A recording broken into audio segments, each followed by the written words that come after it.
Capítulo 22. Maquinación, ¿o no?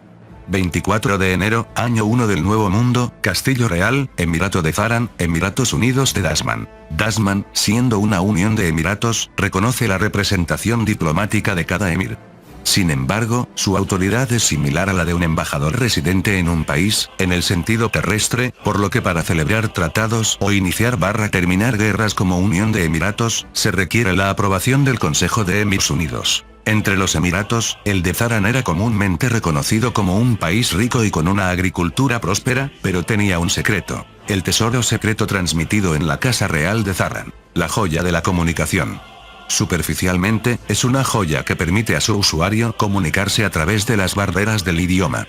Sin embargo, en realidad tenía la capacidad de permitir que el usuario escuchara la verdadera intención de la otra parte, independientemente de su voluntad. En pocas palabras, en una negociación diplomática, el usuario puede saber sin esfuerzo dónde está el punto de acuerdo para la otra parte. Aunque solo podía ser utilizada por miembros de la Casa Real, se utilizaba no solo en negociaciones diplomáticas, sino también en transacciones comerciales para la exportación de granos, siendo la verdadera razón de la riqueza del Emirato de Zaran. En su castillo real, el actual jefe de la casa, Merimat Zaran, se reunió con dos enviados. Los dos estaban vestidos con ropa sencilla y sin adornos, pero el hecho de que la tela fuera de una calidad nunca antes vista atrajo su interés. El contacto de estos dos enviados con el país fue fortuito. Al parecer, estaban navegando con su barco y merodeando para ver si podían contactar con alguna de las docenas de naciones que formaban la Unión, cuando se encontraron por casualidad con un buque mercante del Emirato de Zaran. Y, por casualidad, Merimat, quien poseía la joya de la comunicación, estaba a bordo para negociar el precio mayorista de los cereales. Aunque fue engorroso guiar el barco que navegaba sobre el agua con su hidroavión, obtener una ventaja diplomática también le daría una posición de superioridad dentro de la Unión de Emiratos. ¿O, entonces quieren cooperar con los Emiratos Unidos de Dasman para oponerse a la nación que intenta adueñarse unilateralmente de esa tierra estéril?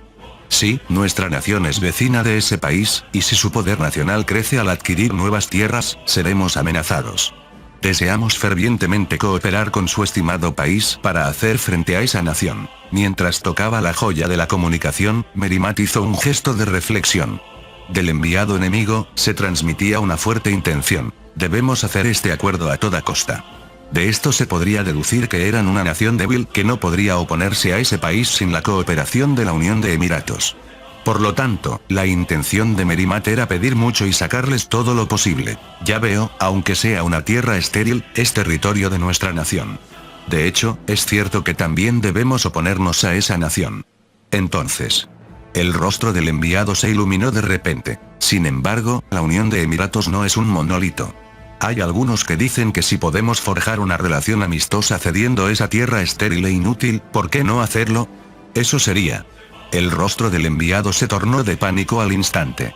Si se expresaba así, era un enviado de tercera categoría, y la nación que lo representaba también debía ser de tercera categoría. Merimat sonrió para sus adentros por haber sido el primero en la Unión de Emiratos en contactar con una nación tan fácil de manejar. Por supuesto, creo que los orgullosos Emiratos Unidos de Dasman no deberían hacer algo tan vergonzoso como ceder territorio sin luchar. Oh, digno del rey Merimat. Es usted muy valiente. Estaba hastiado de la adulación descarada, pero aún sabiéndolo, no se sentía mal. Sin embargo, para una alianza con su nación, yo no me importaría esforzarme, pero... Miró significativamente al enviado. ¿Qué desea? Merimat se quedó desconcertado por el enviado, que preguntó las condiciones de forma tan directa. Veamos, nuestra nación es agrícola, y nuestro principal producto de exportación son los cereales. Francamente, nunca tenemos suficiente mano de obra, pero el costo laboral de los trabajadores migratorios de otros emiratos es ridículamente alto. Entiendo, desea esclavos que pueda usar gratuitamente. Merimat miró de nuevo al enviado, pensando. Había pensado que era un inútil por mostrar sus emociones y preguntar las condiciones de forma tan directa, pero su perspicacia no parecía ser mala. Sin embargo, lo que se transmitía desde la joya de la comunicación era una sensación de alivio de que la alianza era posible. ¿Qué cantidad desea? Se transmitía la sensación de, ¿eso es todo lo que importa? Entonces, lo exprimiría al máximo. Soltó la joya de la comunicación y puso cara de reflexión. Para conocer la intención de la otra parte, necesitaba tocar la joya, pero para la traducción bastaba con tenerla cerca. La población del Emirato de Zaran era de unos 4 millones. La población total de los Emiratos Unidos de Dasman era de unos 50 millones. La población del Sacro Imperio Tasman, una gran potencia en su mundo anterior, era de unos 300 millones, pero era una excepción. Entonces, alrededor de 2 millones de personas. ¿2 millones? Se notaba incluso sin usar la joya que estaban tratando de medir si iba en serio. Sí. Nunca es suficiente mano de obra. Si sobra, se puede usar para el desarrollo de las tierras estériles. Merimat sonrió con condescendencia. Bueno, supongo que su nación tendrá sus propias circunstancias. Si nos envían tantos como puedan, lo consideraremos como la sinceridad de su nación. En ese momento, Merimat cometió el error fatal de creer que entendía la verdadera intención de la otra parte sin la necesidad de leerla con la joya. 26 de enero, año 1 del Nuevo Mundo, Zongnanari, Pekín, República Popular China. Este es el informe del primer contacto con el Emirato de Zaran de los Emiratos Unidos de Dasman. El oficial de negociación que había contactado con Merimat terminó su informe ante el Comité Permanente del Buró Político. Pero, ¿está bien con solo 2 millones? Él dijo que enviar tantos como podamos será la sinceridad de nuestra nación, así que ¿qué tal si enviamos unos 200 millones? Surgieron sugerencias como despojar a las minorías étnicas de sus regiones autónomas y enviarlas. Sin embargo, tendremos que pensar en cómo utilizar al personal que enviamos. Hay varias formas posibles. Nos apoderamos del país con una gran cantidad de personal, o formamos un grupo central de agentes, saboteamos intencionalmente para provocar represión, y luego enviamos al Ejército Popular de Liberación, EL, bajo el pretexto de proteger a nuestros ciudadanos, o enviamos elementos reaccionarios para causar disturbios y enviamos al EL con el pretexto de reprimirlos. Es obvio que todas las propuestas solo buscan el beneficio de China. Sin embargo, con esto podemos recuperar terreno frente a Rusia de un solo golpe. Ya me imagino la cara de sorpresa de la gente en Moscú. El liderazgo del Partido Comunista, que tenía la oportunidad de recuperar rápidamente terreno en el nuevo continente frente a Rusia, parecía radiante. Bueno, podemos enviar a tantas personas como queramos, y cuantos más opciones tengamos, mejor. Hay que empezar los preparativos de inmediato. Todos asintieron. ¿Y, actuaste lo suficientemente bien como el tonto incompetente? Sí, por supuesto. El negociador se tragó las palabras de que si fallaba, lo enviarían a una sucursal del partido en el campo. En resumen, la ansiedad y la verdadera intención que Merimat percibió en este hombre era simplemente la preocupación personal del hombre. Si fallo, mi futuro ascenso se desvanecerá. Entonces, gana tiempo actuando como un diplomático incompetente por un tiempo. Enviaremos a los esclavos de una sola vez. No les des tiempo para que se echen atrás. Y después de eso, aplaudió. Los silenciaremos por la fuerza. Satisfarían sus ambiciones territoriales con medios más directos que los que utilizaban en la tierra, atando naciones con deudas y extrayendo intereses. La gigantesca nación popular continuaba avanzando para acumular hechos consumados antes de que se estableciera un nuevo orden internacional. 26 de enero, año 1 del Nuevo Mundo, Yasenevo, Moscú, Federación Rusa. El movimiento de China es inquietante. En la oficina del director del Servicio de Inteligencia Exterior, SVR, el director susurró a sabiendas de que nadie le escuchaba, mientras examinaba un informe enviado desde la embajada en Pekín. El informe de Pekín detallaba los movimientos alrededor de Zongnanari, es decir, el centro político de China y su entorno. A pesar de las frecuentes reuniones y llamadas a funcionarios relacionadas con el nuevo continente, no había movimientos en las áreas ocupadas por China en el nuevo continente. La estéril carrera fronteriza se había contenido exitosamente, con las fuerzas aerotransportadas dibujando una línea hasta la costa sur. Aunque hubo objeciones de que un confinamiento completo podría generar conflictos innecesarios, se procedió con la operación ya que el SVR había emitido un informe indicando que Zongnanai no desea un conflicto armado con Rusia.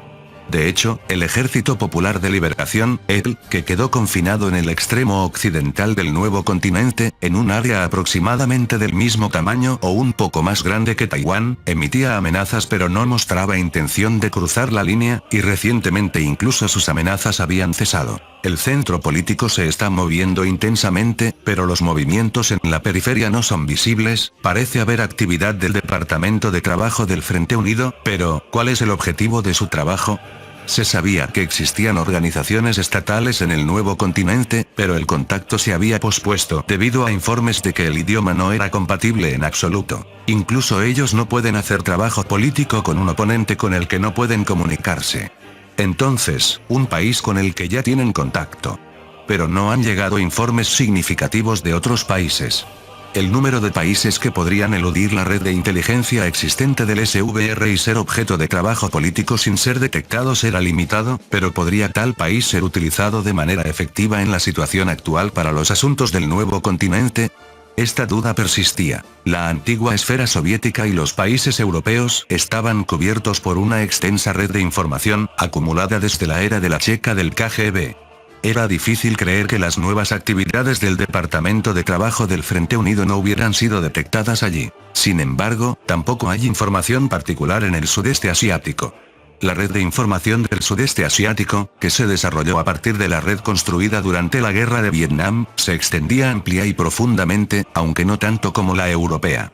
La India, Pakistán y Oriente Medio también contaban con redes de información desarrolladas a través del comercio de armas, por lo que la mano de la Checa se había extendido allí. En ese caso, podría ser Camboya, donde la red de inteligencia colapsó una vez, o Myanmar, que está bajo una fuerte influencia china, lo que explicaría por qué no hemos detectado nada.